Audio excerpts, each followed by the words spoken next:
Hello, hi everyone. Welcome back to our YouTube channel Porahali. Myself Devojit, and today I will teach you the part 3 of this chapter, Cultural Heritage of India and Northeast Region. ठीक है, उससे पहले हमने क्या क्या discuss किया था? जो स्कल्पचर है, आर्किटेक्चर है, कौन सा आर्किटेक्चर था, म्यूजिक था, डांस था. उससे पहले हमने डिस्कस किया था हमने जो लिटरेचर है, ठीक है, लैंग्वेज है. तो आज हम डिस्कस करेंगे पार्टिकुलरली नॉर्थ ईस्ट रीजन के लिए. ठीक है, इंडिया का अभी तक हो चुका है, अब हम डिस्कस करेंगे नॉर्थ ईस्ट के लिए. उससे पहले इसका 2 वीडियो अपलोडेड है, वो देखने के बाद ही ये वीडियो कंटिन्यू करना. ठीक है, चलो स्टार्ट करते हैं. Each of the states in the northeast has a traditional and distinctive cultural heritage. देखो, नॉर्थ ईस्ट रीजन में टोटल 8 स्टेट्स है. ठीक है, ऐसा तो नहीं कि हर स्टेट्स का सेम ही कल्चरल हेरिटेज होगा. हर एक स्टेट्स का डिफरेंट कल्चरल हेरिटेज है. सबका अपना अपना ट्रेडिशन है, अपना अपना कस्टम्स है, अपना अपना वैल्यूज है. ठीक है, the states of the region have some common features and giving recognition to that the government of India has formed north east council.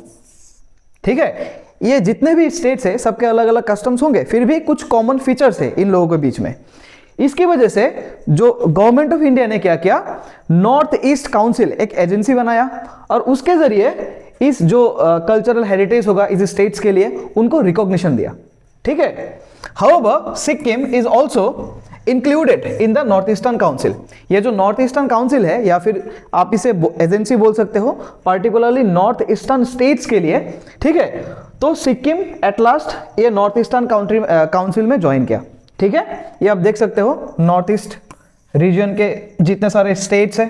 ठीक है, उसके बाद देखते हैं. It is believe that a civilization grew in the Brahmaputra valley even in pre historic days. ठीक है, ऐसा माना जाता है कि ब्रह्मपुत्र वैली में भी एक सिविलाइजेशन एग्जिस्ट करता था. ठीक है, यहां पे एक वर्ड लिखा है प्री हिस्टोरिक. प्री हिस्टोरिक मतलब क्या है? राइटिंग्स के इन्वेंशन होने से पहले. ठीक है, कोई भी बुक या मान लो उसके राइटिंग्स जो लिखा गया था उसके इन्वेंशन से पहले. ठीक है, उस टाइम को बोला जाता है प्री हिस्टोरिक टाइम्स. तो ऐसा माना जाता है कि प्री हिस्टोरिक डेज से ब्रह्मपुत्र वैली पे एक सिविलाइजेशन एग्जिस्ट करता था. ठीक है, but written history is available after the Barman rulers assumed power in the 4th century. ठीक है, पहले जो था वो अनरिटन था, हिस्ट्री था. लेकिन रिटन हिस्ट्री कब से एग्जिस्ट कर रहा है? असम में जब बर्मन डायनेस्टी रूल करते थे 4th century BC में. ठीक है, तब से जो रिटन हिस्ट्री है वो असम के लिए अवेलेबल है. ठीक है, during the British days the missionaries started expanding Christianity in the north east, particularly in the hill states. ठीक है, ब्रिटिश के टाइम पे क्या हुआ, उसके बाद जो मिशनरीज है, मिशनरीज कौन लोग हैं?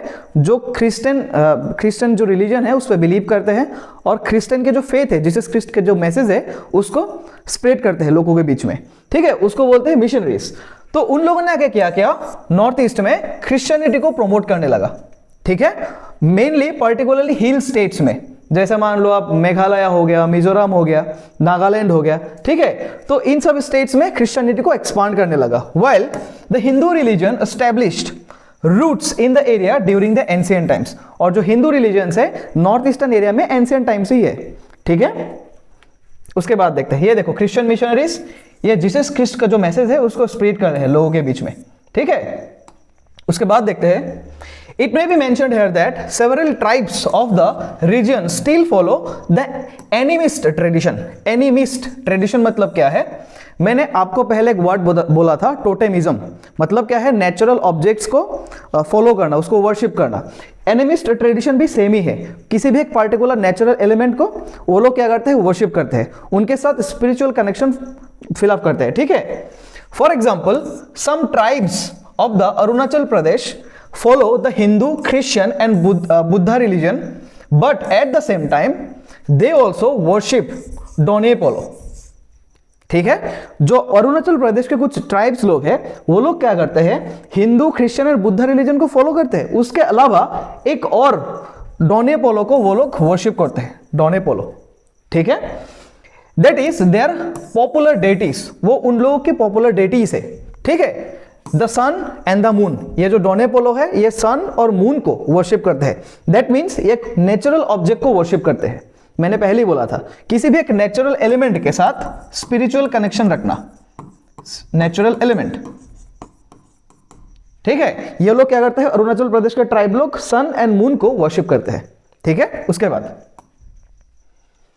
Hornbill is one of the most popular festival in Nagaland.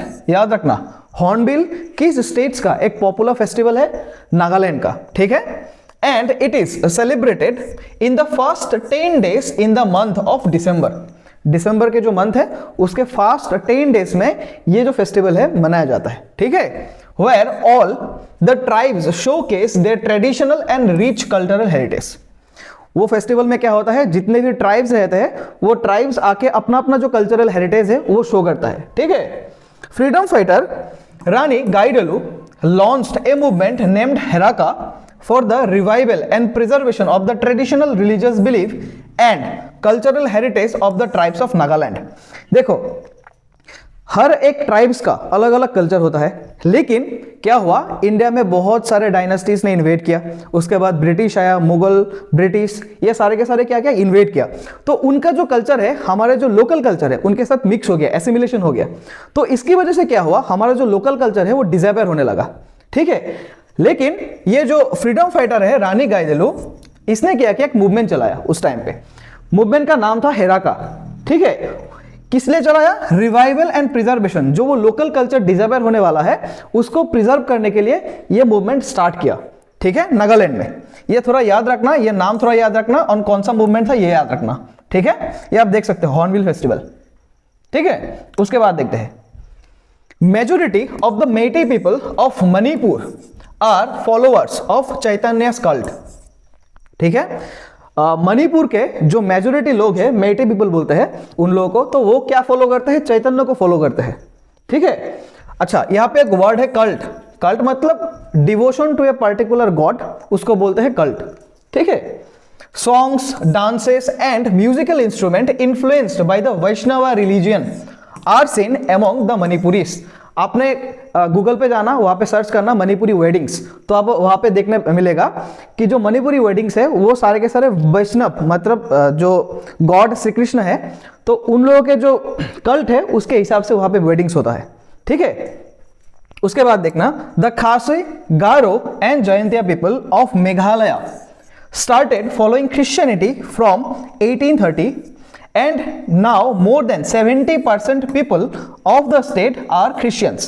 जो मेघालय स्टेट से, जो मेघालय स्टेट्स के लोग क्या करते थे, 1830 से उन्होंने क्रिश्चियनिटी को फॉलो करना स्टार्ट किया, और आज के डेट में 70% से ज्यादा लोग, ठीक है, मेघालय में क्रिश्चियनिटी को फॉलो करते हैं। उसके बाद देखते हैं Mizoram. Mizoram has different types and sub tribe and they are called the Mizos together. Mizoram में भी बहुत सारे ट्राइब्स रहते हैं, सब ट्राइब्स रहते हैं, इन सबको मिला के क्या बोलते हैं वो लोग, मिजोस बोलते हैं, ठीक है। The term Mizo means inhabitant of the hills. Mizo मतलब क्या है, किसी भी एक हिल के निवासिया, उसको बोलते हैं इनहेबिटेंट ऑफ हिल, ठीक है। Majority of the people of the state are Christians. Mizoram में मेजोरिटी पीपल क्या फॉलो करते हैं, क्रिश्चियन रिलीजन को फॉलो करते हैं। And some follow Buddhism and Hinduism, और कुछ परसेंटेज लोग क्या करते हैं, बुद्धिज्म एंड हिंदुइज्म को फॉलो करते हैं। After transforming into the Christian, Mizo traditional culture and festivals began to diminish. देखो, मैंने पहले ही बोला था, पहले मिजो लोगों का एक अलग कल्चर होता था, लेकिन ब्रिटिश आने के बाद वो लोग क्या करने लगा, क्रिश्चियनिटी में कन्वर्ट होने लगा। उसकी वजह से क्या हुआ, उनका जो ट्रेडिशनल कल्चर है वो डिसअपियर होने लगा, डिमिनिश होने लगा, ठीक है। But since 1973 they restarted to observe traditional festival Chapchar Kut, ठीक है। 1973 से उन्होंने 73 से उन्होंने डिसाइड किया कि हम जो हमारा ट्रेडिशनल वैल्यूज है, ट्रेडिशनल फेस्टिवल है, उनको वापस लाएंगे, और उसका नाम क्या है, चापचारकूट। ये आप देख सकते हो पिक्चर, ठीक है। उसके बाद देखते हैं असम। अब असम के बारे में पर्टिकुलरली बात करेंगे, ठीक है। As already mentioned that the main ethnic group of people in India are also found in Assam. जितने भी इथनिक ग्रुप इंडिया में आए थे वो लोग असम में भी आके रहने लगा, ठीक है। And the process of cultural assimilation, ये वर्ड मैंने आपको पहले बता चुका हूं, कल्चरल एसिमिलेशन, जो कल्चर का मिक्स हो गया, ठीक है, ऑल्सो हैपेंड इन असम, वो असम में भी हुआ cultural assimilation. As a result a mixed culture was developed in Assam, जिसके वजह से क्या हुआ, एक मिक्स्ड कल्चर डेवलप हुआ असम में, ठीक है, with the integration of Aryas and Anaryas. ये जो दो लोग हैं, ये दो लोगों का कल्चर मिक्स हो गया, मिक्स होने के बाद क्या हुआ, एक मिक्स कल्चर फॉर्मेशन हो गया असम में, ठीक है। लिटरेचर ऑफ असम, लिटरेचर में पहले बता चुका हूं लिटरेचर मतलब क्या है। उसके बाद the Barman dynasty established in the middle part of the 4th century. Assam में क्या हुआ, 4th सेंचुरी के दौरान एक डायनेस्टी आया था जिसका नाम था Barman dynasty. And the following royal dynasties first use Sanskrit and later on Assamese evolved from Sanskrit as their official languages. जितने भी डायनेस्टीज असम में रूल करने लगा बर्मन डायनेस्टी के बाद, वो लोग पहले क्या करते थे, संस्कृत को as a official language use करते थे। उसके बाद क्या किया, संस्कृत के बाद उन्होंने संस्कृत से ही एक लैंग्वेज डेवलप्ड हुआ एसामीज, तो उनको as a official language use करने लगा, ठीक है। However the Ahom used their own Tai language. जब अहोम आया, उन लोगों ने असम में आके क्या किया, अपना जो खुद का लैंग्वेज है टाई लैंग्वेज, वो फॉलो करने लगा, ठीक है, वो बोलने लगा। उसके बाद the modern form of Assamese, हम जो आज एसामीज बोलते हैं उसको मॉडर्न फॉर्म भी बोला जाता है, has been developing from the time of the first Assamese journal Arunodoi. जब फर्स्ट एसामीज जर्नल अरुणोदय का पब्लिश हुआ, उसके बाद ही मॉडर्न एसामीज जो लैंग्वेज है वो असम में बोलने लगा, ठीक है। ये अरुणोदय का पिक्चर है एक। उसके बाद देखते हैं during the period from the 10th to 14th century, 10 से 14 सेंचुरीज के बीच में the only written Assamese literature was mostly a collection of songs called Charyapada, ठीक है। 10th century and 14th century के बीच में एक एसामीज लिटरेचर आया था जिसमें कलेक्शन ऑफ सॉन्ग्स, मतलब सॉन्ग्स का कलेक्शन था एक, और उसका क्या नाम था, चार्यापदा, एक एसामीज लिटरेचर है। In the 14th century Hem Saraswati, Rudra Kandali, Harihara Bipra, Kaviratna Saraswati and Madhav Kandali created literature in words from based on Purana and other ancient epics. उसके बाद क्या हुआ, 14th सेंचुरी के बाद में ये कुछ फेमस पोइट के नाम है, हेम सरस्वती, रुद्र कंदली, इन्होंने क्या किया, जो इपिक्स है, रामायण जैसे महाभारत हो गया, तो उनमें से उन्होंने क्या किया, मतलब बुक लिखना स्टार्ट कर दिया, ठीक है। Madhav Kandali was patronized by Barahi king Mahamanikya, ठीक है। जो माधव कंदली है उसको पेट्रोनाइज करता था कौन, महामाणिक्य। अच्छा, पेट्रोनाइज्ड मतलब क्या है, पेट्रोनाइज मतलब ये है कि मान लो आप एक ऐसा व्यक्ति को एज ए अपना गुरु भी मान सकते हो, आपका एक फ्रेंड भी मान सकते हो, जिसको आप अपने से ज्यादा इंपॉर्टेंस देते हो, उसको पेट्रोनाइज बोलते हैं, ठीक है। तो किसने पेट्रोनाइज किया था, महामाणिक्य ने किया था, यह बराही किंग था उस टाइम में, ठीक है। उसके बाद देखते हैं Madhav Kandali translated the Ramayana into Assamese titled Saptakanda Ramayana. ये इंपॉर्टेंट है, माधव कंदली ने क्या किया, जो रामायण लिखा गया था संस्कृत में उसको ट्रांसलेट किया किसमें, एसामीज में, और उसका नाम क्या था, सप्तकांड Ramayan, which was the first work of translation from Sanskrit into the North Indian language। एक सबसे पहला एक वर्क है कि संस्कृत से किसी नॉर्थ इंडियन लैंग्वेज पर ट्रांसलेट किया गया हो, ठीक है, ये याद रखना, बहुत ज्यादा इंपॉर्टेंट है ये। उसके बाद देखते हैं the Vaishnavite movement launched by Shankardeva and Madhavdeva in the 15th century influenced the life of the people of Assam in all aspect. उसके बाद 15th सेंचुरी में क्या हुआ, शंकरदेव एंड माधवदेव ने उन्होंने एक मूवमेंट स्टार्ट किया जिसका नाम था वैष्णवाइट मूवमेंट। वैष्णवाइट मूवमेंट मतलब जो श्री कृष्ण के जो टीचिंग्स है या फिर वाणी है उसको लोगों के बीच में स्प्रेड करने लगा, ठीक है। यहाँ पे आप देख सकते हो ये माधवदेवा है, हमारे एडिटर ने शंकरदेवा का पिक्चर नहीं डाला तो इसके लिए sorry. Shankardeva and Madhavdeva themselves wrote a number of classics. उन्होंने क्या किया, शंकरदेवा एंड माधवदेवा ने ऐसे बहुत सारे बुक्स लिखे उन्होंने, ठीक है। शंकरदेवास कीर्तन, ये इंपॉर्टेंट है, कीर्तन घोषा किसने लिखा था, शंकरदेव ने। माधवदेवास नाम घोषा, नाम घोषा किसने लिखा था, माधवदेव ने। एंड द बौरगीत, बॉर्गी मतलब कलेक्शन ऑफ डिवोशनल सॉन्ग्स, ठीक है, of both the gurus were most popular among this. तो ये जो दो बुक लिखा था उस टाइम में असम के लोगों में ये बहुत पॉपुलर था, ये दो बुक, ठीक है। उसके बाद देखते हैं the place Ankiyanat of Shankardev. देखो यहां पे एक वर्ड है प्लेस, ठीक है, कुछ लोग समझते हैं प्लेस एंड ड्रामा सेम है, प्लेस एंड ड्रामा सेम है, लेकिन सेम नहीं है। एक्चुअली ड्रामा जो है ना वो लिखा जाता है, ठीक है, और इस ड्रामा को जो लाइव परफॉर्मेंस करते हैं उसको प्लेस बोलते हैं, ठीक है। तो उस टाइम में शंकरदेवा ने ऐसा बहुत प्लेस परफॉर्मेंस किया था, जैसे पत्नी प्रसाद, कालिया दमन, केली गोपाल, रुक्मिणी हरण, पारिजात हरण, राम विजय, दधी मथन of Madhav Deva and his Jhumurs, Chordhara and Pimpara Guchuwa etcetera are presented before the huge gathering of spectator. उस टाइम में क्या हुआ था, शंकरदेवा ने जो लिखा था ड्रामा, ठीक है, जैसे पत्नी प्रसाद हो गया, कालिया दमन हो गया, ये क्या करते थे, ड्रामा प्ले करते थे लोकल लोगों के गैदरिंग्स के बीच में, ठीक है। किस लिए, क्योंकि ये बहुत से थीम में लिखा गया था, जो जिसका थीम था उसी से ही परफॉर्मेंस करते थे वो लोग।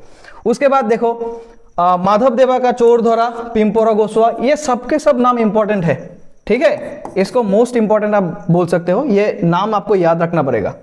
The first naught drama Chihna Yatra of Shankardeva was even written and staged before Shakespeare drama.